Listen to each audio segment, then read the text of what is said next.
కదన్నా, రోజు పొద్దున లేచి జిమ్కి వెళ్దాం అనుకుంటున్నా అన్న, కానీ లెగలేకపోతున్నా. అలారం పెట్టినా మళ్ళీ ఆపి మళ్ళీ పడుకుంటున్నా. ఈ సంవత్సరం ఎలాగో అయిపోయింది. 2026 అన్న, రోజు పొద్దున్నే లేచి జిమ్కి వెళ్ళేటట్టు మంచి మోటివేషన్ ఉంటే చెప్పన్నా. చూడవి, పొద్దున్నే ఉదయాన్నే లెగాలంటే నీకు కావాల్సింది మోటివేషన్ కాదు, అలారం కాదు. దానికి లాజికల్గా ఆలోచిస్తే పొద్దున్నే లెగాలంటే ఎర్లీగా పడుకోవాలి. ఎర్లీగా పడుకుంటే పొద్దున్నే లెగ్గలుగుతావు. అంతేలే కానీ అలారం పెట్టుకొని బలంతంగా లెగటం అనేది చాలా డేంజర్ అది.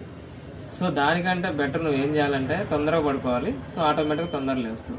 లేదన్నా మేము తొందరగా పడుకోము, మాకు 11, 12 దాకా పనులు ఉంటాయంటే నువ్వు అప్పుడు ఏం చేయాలి, కొంచెం లైట్ ఫుడ్ తీసుకోవాలి. లైట్ ఫుడ్ అంటే అన్నం కాకుండా ఏదైనా ఫ్రూట్స్ లాంటివి తీసుకుంటే నీకు పొద్దున్న లెగడానికి ఛాన్సెస్ చాలా ఎక్కువ ఉంటాయి. సో నిద్ర సరిపోయి ఆటోమేటిక్గా మనం లెగాలి, కానీ అలారం పెట్టుకొని బలవంతంగా లెగ్గకూడదు. సో అలారం బంద్ చేసి మోటివేషన్ 2-3 రోజుల కంటే ఎక్కువ పనిచేయదు. సో లాజికల్గా తొందరగా పడుకోవడానికి ట్రై చేయి. లేదు లేటుగా పడుకుంటావంటే కొంచెం లైట్ ఫుడ్ తీసుకో.